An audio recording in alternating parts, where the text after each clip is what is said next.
अस्सलाम वालेकुम जना, कैसे हो आप सब? I hope so guys you all are doing absolutely great and fine. So guys हम सभी को पता है, हाँ हम सभी को पता है, हमें टाइम टाइम पे भाई ऊपर वाले की तरफ से वार्निंग मिलती रहती है। अब हमारे इंडिया में हिमाचल प्रदेश में भाई बहुत बड़ी वार्निंग मिली है भाई ऊपर वाले की तरफ से। इतनी ज़्यादा तबाही हुई है, पिछली बार उत्तराखंड में हुई, चंडीगढ़ में, हर जगह पानी पानी पानी है ना। तो एक वार्निंग होती है भाई कि, और हमारे यहाँ पे तो देवी देवते होते हैं तो उनकी तरफ से भी मतलब वो उनका आता है ना, बाहर बूर आते हैं चिल्लों के अंदर। तो वहाँ पे ये भी कहा गया है कि एक देवी माँ है यहाँ पे, मंदिर है शिमला साइड में, तो उन्होंने ये चीज़ कही थी कि सुधर जाओ, अदरवाइज बहुत बुरा होगा आपके साथ किसी के अंदर आके। भाई ये सब चीज़ें मतलब भाई कोड हमें वार्निंग दे रहे हैं कि सुधर जाओ, क्योंकि आजकल वार्निंग आई है स्टॉर्म इन मक्का, मतलब कि मक्का में वो तूफान आने वाला है खतरनाक सा, या कुछ होगा साइन, वार्निंग होगी कुछ ऊपर वाले की तरफ से। देखते हैं पूरी वीडियो, हंसी टीवी की वीडियो है, फिर करते हैं अपन बाकी बातें डिस्कस। अस्सलाम वालेकुम दोस्तों, मेरा नाम है हसीब शफकत और आप देख रहे हैं हंसी टीवी।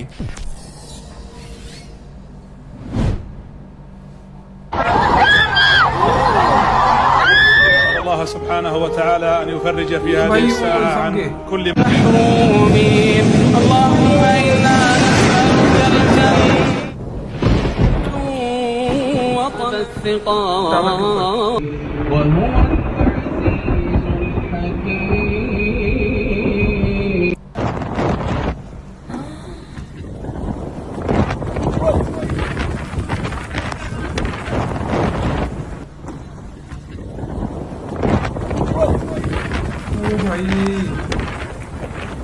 हमें पता नहीं था इस चीज़ के बारे में। वो गया बंदे के साथ टकराना था ये ना,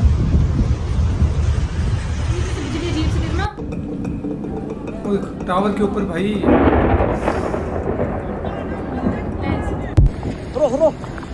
रोक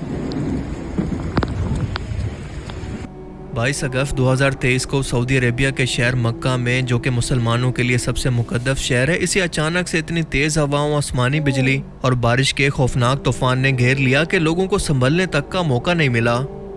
इस तूफान ने हर तरफ तबाही मचा दी। तेज हवाएं इतनी ज्यादा थी कि मस्जिदुल हराम के अंदर लगे हुए बैरियर्स और इसके आसपास मौजूद चीजें और खुद लोग उड़ उड़कर दूर गिरने लगे। कोई खुद को संभाल नहीं पाया। सऊदी अरेबिया में इससे पहले भी तूफानी बारिशें और तेज हवाएं चलती रहती हैं, ये कोई बड़ी बात नहीं है, लेकिन इतनी शिद्दत का तूफान इससे पहले कभी नहीं देखा गया, जिसने मक्का शहर के अंदर इस कदर अचानक से तबाही मचा दी। और जैसा कि आप वीडियोस के अंदर देख सकते हैं कि सफाई पर मामूर वर्कर्स ना खुद को संभाल पा रहे हैं और ना ही अपने आसपास मौजूद सामान को। मक्का क्लॉक टावर पर भी नमाज के दौरान आसमानी बिजली की शिद्दत को गिरते हुए देखा जा सकता है। उम्रा करने वाले ज़ायरीन भी इस तूफान की जद के अंदर आ गए। शहर की सड़कों को सैलाब ने घेर लिया और पूरे शहर के अंदर हाई अलर्ट को जारी कर दिया गया। लेकिन अब 3 दिन के बाद ये सुनने में आ रहा है कि हालात काफ़ी बेहतर हैं। साइंटिस्ट की माने तो दुनिया भर के अंदर ग्लोबल वार्मिंग की वजह से मौसम मुसलसल बदल रहे हैं, जिसका असर सिर्फ आपको मिडल ईस्ट नहीं बल्कि पूरी दुनिया के अंदर देखने को मिलेगा। This is Italy, where there are warnings that the extreme heat could continue for a further 10 days. Temperatures there could reach 46 degrees Celsius. This is Antibes in the south of France, where tourists are being warned to take special care in the extreme heat. In Greece, they've been dousing areas at risk of wildfires with temperatures expected to hit 45. And part of what is driving these extreme temperatures is, of course, global warming. मिसाल के तौर पर Europe के वो मुल्क जहाँ पर कभी शदीद ठंड हुआ करती थी, वहाँ पर गर्मियाँ शदीद होती जा रही हैं।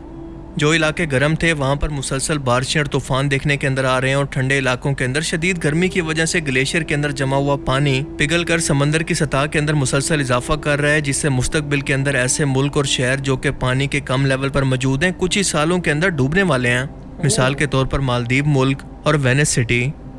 इस ग्लोबल वार्मिंग ने वाटर साइकिल को भी डिस्टर्ब कर दिया है, जो कि बेमौसमी बारिशों और तूफानों की वजह बन रहा है। अब बहुत से लोग इसे किसी दुश्मन की, किसी जदीद टेक्नोलॉजी का इस्तेमाल करार दे रहे हैं, पर यह बहुत ही स्टूपिड सी बात है, क्योंकि एक तो हमारे पास इस बात के कोई सबूत मौजूद नहीं है, और दूसरा वेस्ट के ये मुल्क खुद मौसमी बदलाव का शिकार हैं।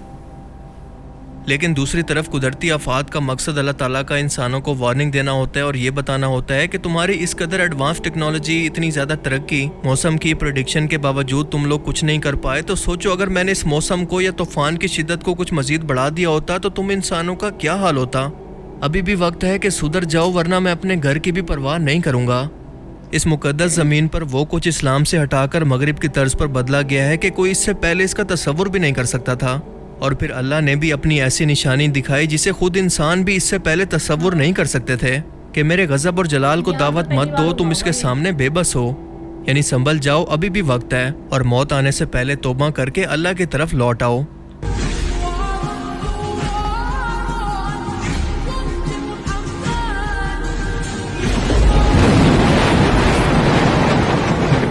और उसी की निशानियों में से है कि वो तुमको खौफ और उम्मीद दिलाने के लिए बिजली दिखाता है। अहादीस नबिया से साफ जाहिर है, अरबों के लिए हलाकत है। सबसे बड़े मुजरिम वो है, उनकी मादरी जबान में अल्लाह का कलाम और उन्होंने अल्लाह के कलाम के पीछे अपने आप को नहीं लगाया, उसे अपना इमाम नहीं बनाया। कहते हैं वजाल हो लना इमाम व नूरन व हुदन, उसे हमारा इमाम बना दे। तुम बनाओगे तो बनेगा ना इमाम। सऊदी अरेबिया के अंदर इस वक्त आले सऊद की बादशाहत मौजूद है और जब से मोहम्मद बिन सलमान ने ये बादशाहत संभाली है, इसने सऊदी अरेबिया की मुकद्दस सरजमीन का नक्शा ही बदल दिया है। एक तरफ तो इस्लामी तारीखी विरसे के निशान मिटाए जा रहे हैं, तो दूसरी तरफ मुल्क के अंदर हर तरफ बेहयाई हमें चारों तरफ से नजर आती है। कहीं पर म्यूजिकल कॉन्सर्ट, कहीं पर डांस क्लब, कहीं पर सिनेमास और बीचेस पर बेहयाई हमें फॉरेनर्स के लिए देखने को मिल रही है। अरब की फ़िज़ाई हदूद को ना सिर्फ इसराइली सरजमीन के लिए खोल दिया गया है, बल्कि धड़ाधड़ इनकी फंडिंग से और इन्वेस्टमेंट से दजाली शहरों की तामीर की जा रही है, जहां पर टोटल यूरोपियन कल्चर और बेहयाई इस मुकद्दस सरजमीन पर खुलेआम हमें देखने को मिलेगा।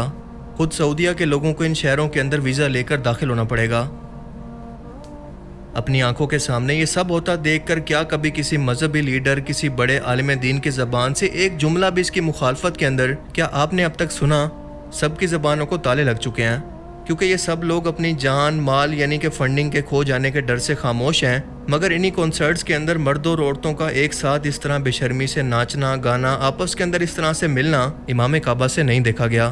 2018 में इमाम काबा शेख सालेह अल तालिब ने अपने खुतबा के दौरान इस पर सिर्फ इतना कहकर तनकीद कर दी कि जो कुछ इस जिद्दत के नाम पर बेहयाई इस मुकद्दस सरजमीन पर हो रही है, हम जिन्स परस्तों को रोल मॉडल बनाकर दुनिया के सामने पेश किया जा रहा है। इंटरटेनमेंट के नाम पर सिनेमा, कॉन्सर्ट, डांस क्लब खोले जा रहे हैं और पैसा इन कामों को प्रमोट करने के लिए बर्बाद किया जा रहा है, हालांकि इस्लाम और हमारी शरीयत इसकी बिल्कुल भी इजाज़त नहीं देती। ये सऊदी इंटरटेनमेंट इंडस्ट्री हराम काम कर रही है, क्योंकि ये चीज़ें हमारे इस्लामी कल्चर और रिवायात के ख़िलाफ़ हैं। यह इस्लामी दुनिया के सामने हमारे लिए शर्म का मकाम है।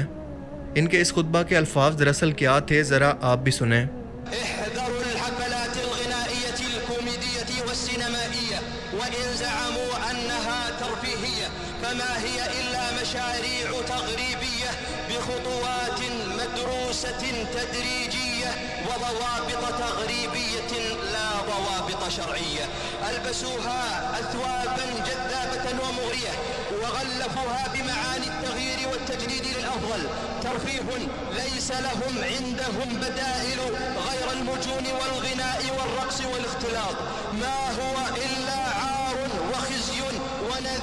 सिर्फ इतनी सी तनकीद इनके लिए इतना बड़ा गुनाह बन गई कि सऊदी अथॉरिटीज़ ने अचानक इनको गिरफ्तार कर लिया।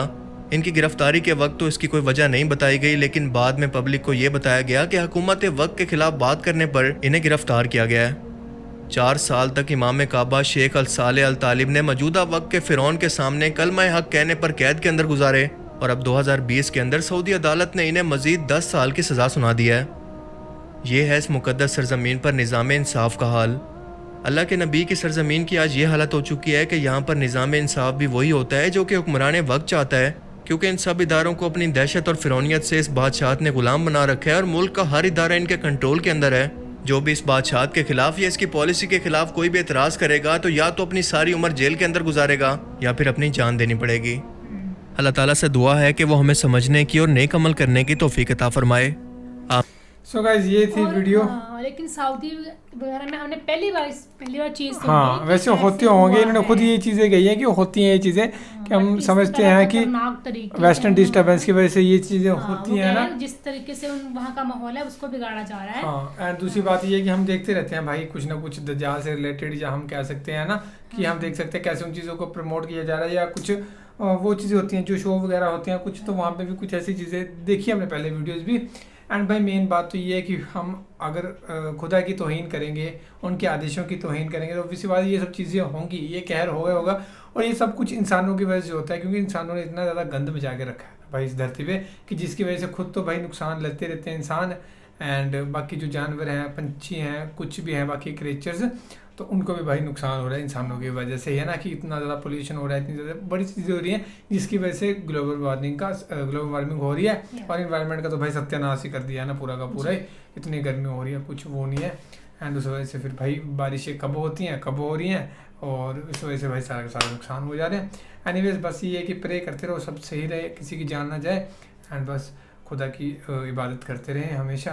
एंड बस ये कि बस बाकी क्या ही बोलना इस चीज़ के ऊपर। Thank you so much for watching the video. मिलते हैं नेक्स्ट वीडियो में।